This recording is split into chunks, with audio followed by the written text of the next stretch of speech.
You're excited for the Endless Delirium event, but have no idea what build can actually survive the early Deliriums? Don't worry, I got you covered.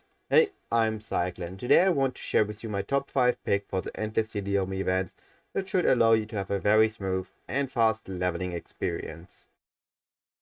But before we are taking a look at the actual builds, very quickly, the important factors for the Endless Delirium event. They should have a very good survivability starting the campaign to stay alive in those early zones that are like 60 to 80 delirium or maybe even 100 and we can't skip. They should have a very high damage so you can get somewhat through the zone in case you get cornered by enemies. And they should have a decent clear as per usual. A decent clear is required for leveling so you can stay on XP and don't fall under the sweet spot for the experience points.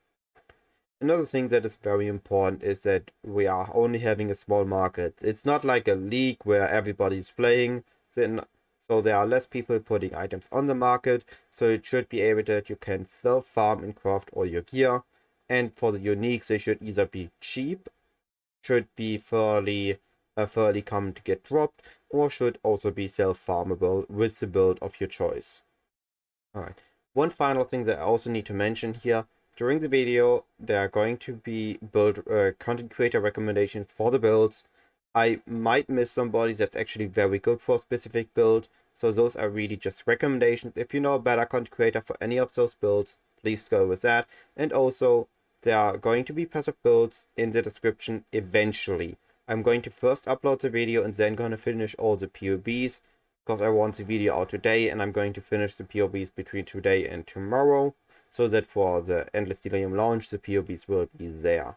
But those PoBs are not an exception or not a replacement, rather, for the actual build guide. They are just going to be compact information that can include the skill trees, the leveling skill trees, ascendancy choices, example items, as well as the different skill gem setups that I think are the final ones you're going to have before you transition into the next skill gem setup. But again, it's not a replacement for a leveling tree, not a replacement for a full build guide leveling PoB. So you can take those, but don't just assume they have all the answers for everything you need for the build. Alright, now that's everything out of the way, let's get into the builds. The first build is the Poison Seismic Trap. It's been really good for the past few leagues, and I think even with the nerf Seismic Trap got, Poison Seismic Trap is still very powerful for the current league, especially when it comes to Delirium mapping. You have a very high armor, a good evasion, you have access to easy spell suppression, have a high life recovery, and you get access to the max resistances because we're traveling all the way for it on the tree. You have very good clear as Exsanguinate. You have somewhat automatic damage. So you just place the Seismic traps, move, throw Exsanguinate traps, move, throw Exsanguinate traps, which should allow you to have enough time to dodge enemy attacks to stay alive. And you have shield charge on top in case you're surrounded by enemies. Just shield charge through the enemies to get out of it. You also have Blade Trap for single target in case you have a very big boss, for example a Delirium boss with high Delirium level, or you want to kill specific bosses like the Searing Exarch or maybe a Maven. You can swap Exsanguinate with Blade Trap and Withering Touch to get all the withers on the boss and then have the same utility as you have with Exsanguinate for the regeneration, and the enemy taking increased damage for each mine or for each trap around him. Also, because this is a dot build, we do have access to Onslaught. We can craft it on our boots, and if an enemy dies to a damage over time effect, it is considered us killing him, so we have a chance to get Onslaught. You can level this with Elemental Traps, and I think Elemental Traps for campaign are going to be good enough, and once you reach the third ascendancy, you can swap to Seismic Trap. I think for the Poison Seismic Trap, a very good build guide is made by Zizaran. However, I haven't watched the full build guide, I just know that he usually makes pretty good hardcore build guides. And hardcore build guides is, I think, the best way to go for Endless Delirium, because we want all the survivability. Alright, next build.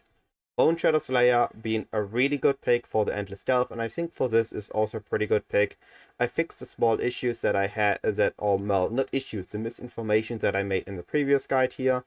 Is Boneshatter has still a very high armor, a very good evasion, has absurd amounts of overleech, fortify, and access to maximum resistances. what I informed you guys wrong was that I was under the assumption that Boneshatter has a decent clear and a very good single target, but I was notified that it has actually a very good clear and a decent single target by utilizing Impale. Now, also a good content creator for this is Khan instead of Zizaran. While Zizaran also has a guide out, apparently the guide from Khan is better, and for softcore Tripolar Bear still has a pretty good guide out too. And still using leads them to just jump around. If you enter a pack, you attack the pack till it's dead, and then you jump again. And we are going to utilize Helix, or Spectral Helix rather, to level to first Ascendancy. And once we have the Overleech, we're gonna swap, once we have Impact, we're gonna swap to Boneshatter, and then we're going to destroy the campaign. The reason I can recommend this instead, while it doesn't really have a very good single target, is the amount of overleech this build provides and the amount of consistent damage it provides with Impale is going to be more than enough to make up for it only having a decent single target. Which I think overall this build is going to be a very powerful pick for Endless Delirium. Before we're going to go to the next 3 builds, I just want to quickly say 2 things. First, I really appreciate all the feedback I got on my previous video, and I hope I implemented the ones that I got well in this one, which brings me to my second point.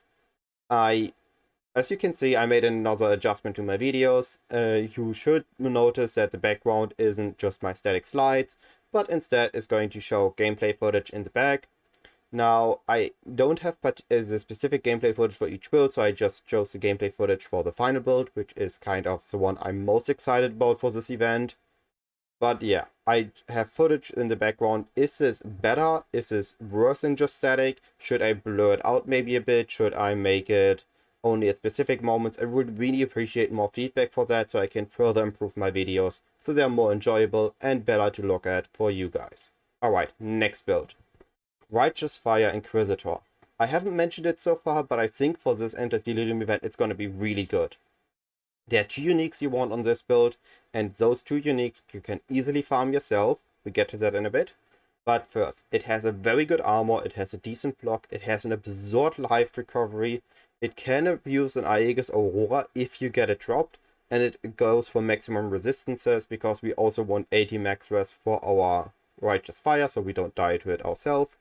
It utilizes damage over time, so it's just pretty much just a walking simulator. You're going to walk or shield charge through the map, and stuff is going to die around you. And once you get to endgame maps, you can force a Maven, and a Maven is very likely to drop the Boots Legacy of Fury, which allow you to have explosions on this build. And if you get to killing the Searing Exarch, here's, I think it's about a 1 in 3 roughly, to drop a Dawnbreaker, which also allows you to be very good because it allows you tankiness and it scorches enemies, meaning you do more damage. Overall, a really nice build. And it levels with Rolling Magma into Armor Brand, into Righteous Fire, while Armor Brand being level 28 and Righteous Fire being the 3rd Ascendancy. Now, for the next build, I think this is also another gamble pick. It has, in the end version, it has very high armor, very high evasion, fortify, spell suppression, elusive, absurd amount of life on hit, and on top of that, life leech. Has a very good clear, has access to crit multi with the Nightblade interaction, a Nightblade elusive interaction, has elemental penetration, and you can get onslaught on this build on top of all that. Just overall, really good build. If you get a Perseverance, it's going to be even more absurd. The issue with this build comes in the early stages of leveling. Before you get access to Spectral Helix, and while you're still on the Spectral Helix with 2-handed weapons, you are not going to have access to all that life on hit and life on hit and life leech that this build gets in the end version. But if you can get through the early stages, and once you're on claws and once you have life on hit, this build is going to be really good for Delirium. At least as far as I know, this is one of the earliest builds, or well, one of the builds that are very early capable of running high percentage Delirium maps or Delirium mirror maps to the end and getting all the reward from Delirium. So I think this is a really good pick for Endless Delirium if you plan to get into higher map tiers and can kind of survive through the early stages where it isn't that good. And this brings us to the final build, which again, I'm really looking forward to because I've mentioned this for the Endless Mayhem event, and I think I undersold it. This build is nuts. You might have seen in the background, it has absurd amount of survivability, having high armor, high evasion, high spell suppression, being able to cap your block, utilizing ghost dance and a decent energy shield pool, having access to Heartstopper for even more survivability, being immune to slows, which are one of the most annoying things about Delirium. Just all those different sources of slowing, and you just say, nope, I'm not gonna get slowed. And it slows enemies on top or around you as well, meaning you can't get surprised by hasted enemies that are just going to run at you. No, they are slowed the moment they get near to you, and you can just shield charge away and be safe. Really just absurd amount of survivability. And on top of that, it has fairly good clear by utilizing an obliteration once to get access to explosions, and Plague Bearer by just then shield charging with Plague Bearer active through the map and clearing the packs in low percentage. And once you get into high percentage maps or instances, you can just force the enemies down with your shield charge, applying a huge amount of poisons because shield crush can overlap. Just really happy with how this build turned out. This is going to be the first build I'm going to leave a link in the description, because I haven't really found a good build guide that is covering all what I've noticed about this build, so I'm going to make a bit more detailed passive building in the description. And yeah, I think it is a really powerful build. The only, I guess, small bad thing is that you can't level a shield crush because you want to have a very high evasion or high armor shield for leveling. So instead, we're going to use Peaconk. Peaconk is going to allow us to get to the early stages, and once we're at a higher level, we should be able to grab ourselves a decent shield from the market, and then we can just crush the enemies with our shield crush.